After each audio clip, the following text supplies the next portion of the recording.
বঙাল সেনাহি আমাৰ সীমাত উপস্থিত হৈছে তেনে ৰৈ থকাৰ প্ৰয়োজন কি হৈ যাওক যুদ্ধ কাটি পেলাও সকলোকে যুদ্ধ নহয় সিহঁতৰ প্ৰধান সেনাপতিয়ে সন্ধিৰ প্ৰস্তাৱে আগবঢ়াইছে আমাৰ হৰকণীৰ ঈশ্বৰলৈ কিহৰ সন্ধি নাজানো দুৰ্বক খান হেনো নিজে হাজিৰ হ'ব এই সন্ধিৰ প্ৰস্তাৱ লৈ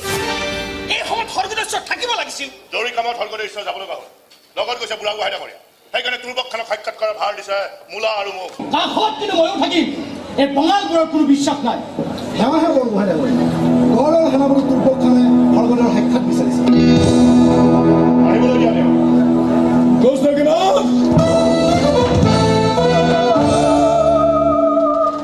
অনুমতি লৈ অপেক্ষা নকৰি সোমাই সন্ধিৰ প্ৰস্তাৱ লৈ ইমানদৰে বাহিৰত ৰৈ থাকিব নোৱাৰে আৰু দুৰ্বক খানক বাহিৰত ৰখাই থোৱাৰ হিম্মত এই যে আহোম হুকুমতৰ নাই সেইখিনি সমজদাৰি মোৰো নথকা নহয় আপোনালোকৰ ৰজাক মাতিলে মোৰ কাম কৰা সোনকালে হ'লহেঁতেন হৰকণীৰ ঈশ্বৰ বৰ্তমান কাৰেঙত নাই আপোনাৰ যি ক'ব লগা আছে মোক ক'ব পাৰে কিবা ক'বলৈ যোৱাৰ আগতে মই কিবা এটা চাব বিচাৰো কি দেখুৱাব লাগিব মোৰ দিলে ৰ'বা গৌৰৰ নবাব চাহাজাৰে যাক নবাবৰ ৰাজনীতিৰ কাৰণে মই হেৰুৱাই পেলাব লগা হৈছে গৌৰৰ নবাবৰ চাহাজাৰে আৰু যাক পণ্ডিতত ৰখা হৈছে ইয়াৰ প্ৰসাদত নহয় তেতিয়াহ'লে তেওঁ কোনটো কেশৰ আছে মোক দেখুৱাই দিয়ক তেওঁ কাৰণে হাজিৰ কৰক মই এবাৰ চাব বিচাৰোঁ যদি আমি সন্মান কৰিবহে জানো তেওঁলোকে প্ৰদৰ্শন কৰি সন্মান লাভ কৰিব নোৱাৰো কোনটো কক্ষত আছে মোক দেখুৱাই দিয়ক মই নিজে গৈ তেওঁৰ দৰ্শন কৰি আহোঁ ইমান বেছি স্পৰ্ধা নকৰিব দুৰ্বক খান সন্ধি কৰিবলৈ আমাৰ তেজেৰে সেই কাৰেং ঘৰ লেটাৰ কৰাৰ ইচ্ছা আমাৰ নাই ভাল লাগিছে জংলী অসমীয়াৰ মুখত এনেকুৱা গৰম গৰম আলফা শুনি কাক জংলী বুলি কৈছ তহঁতক কৈছো অসমীয়া জাতিটোক কৈছো যিসকলে পাহাৰ বগোৱা আৰু নাও চলোৱাৰ বাহিৰে বেলেগে একো এটা কৰিবলৈ শিকা নাই সন্ধানত তহঁতে যি গৰ্ব অহংকাৰ দেখুৱাইছ তাক খতম কৰি পেলাবলৈ এটা দুৰ্বল খানাই কাফে তোক খতম কৰিবলৈ মোৰ এখন হেণ্ডেলেই যথেষ্ট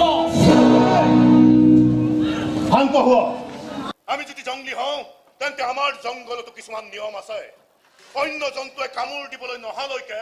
আমি কেতিয়াও তাক চিকাৰ কৰাৰ পাং নাপাতো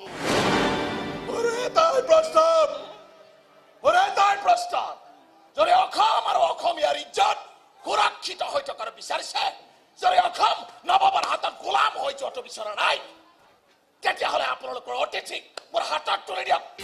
আমি অসমীয়া ইমান গিৰু কাপুৰুষ নহয় যদি গৰিখালত তুলি দি আমি আমাৰ মান ৰক্ষা কৰিম আমি অসমীয়া ইমান জংঘলীও নহয় যে নিশংস বনৰীয়া জন্তুলৈ ভয় কৰি আমি আমাৰ পৰম্পৰাক পাহৰি পেলাম মই ভাবি ল'ব পাৰো যে মোৰ সন্ধিৰ প্ৰস্তাৱ নাকচ কৰা হ'ল ইয়াত সন্ধিৰ প্ৰস্তাৱ নাছিল এয়া আছিল তোৰ অসম ফালিৰ প্ৰস্তাৱ আৰু তেনে প্ৰস্তাৱৰ সঁহাৰি জনোৱাটো পাপ বুলি গণ্য কৰে আমাৰ হৰকণীৰ ঈশ্বৰে তহঁতৰ মেহমান নবাজি নেকি দৰত জাগিছে মোৰ দৰত তহঁতে চাগে অনুমানেই কৰিব পৰা নাই যে কি কৃষক পৰিণতি মাতি আনিছ তহঁতৰে অসম ৰাজ্য কি পৰিণতি পাইছে কৈছ মই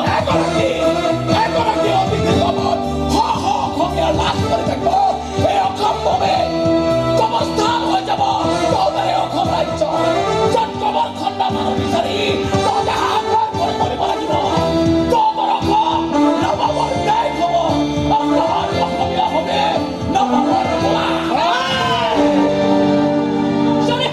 গোলামী কৰাৰ বাদে আন কাৰোৰে ওচৰত মূৰ তল পৰিব নজনা জাতিটোৱে হৈছে অসমীয়া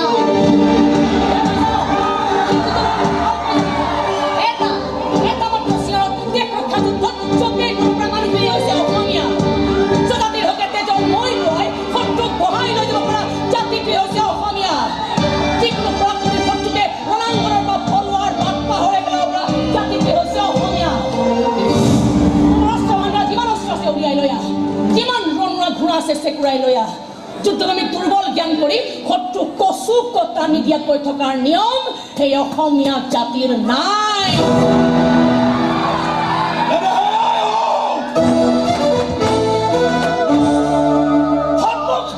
দেখা যাব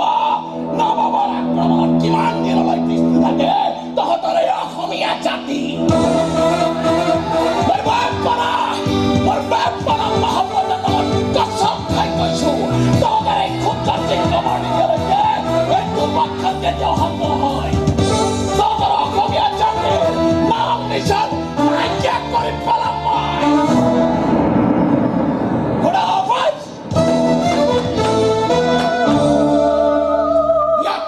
ইয়াক এনেকৈ যাব দিব নালাগিছিল কাটি পেলাব লাগিছিল ঠাইতে তাৰ মানে যুদ্ধ হোৱাটো নিশ্চিত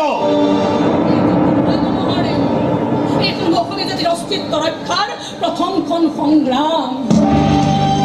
যদিহে থাকিব অসমীয়াৰ গৌৰৱ আৰু অহংকাৰৰ ইতিহাস এই ইতিহাসৰ প্ৰতিটো পৃষ্ঠাত যুগ যুগান্তৰলৈ লিখা থাকিব প্ৰতিগৰাকী অসমীয়াৰ নাম হয়তো আপোনাৰ হয়তো মোৰ ৰৈ থাকিব নালাগে কনচেন ৰণতুণ্ডুবি বজাই সকলোকে জনাই দিয়া যাওক স্বদেশ ৰক্ষাৰ খন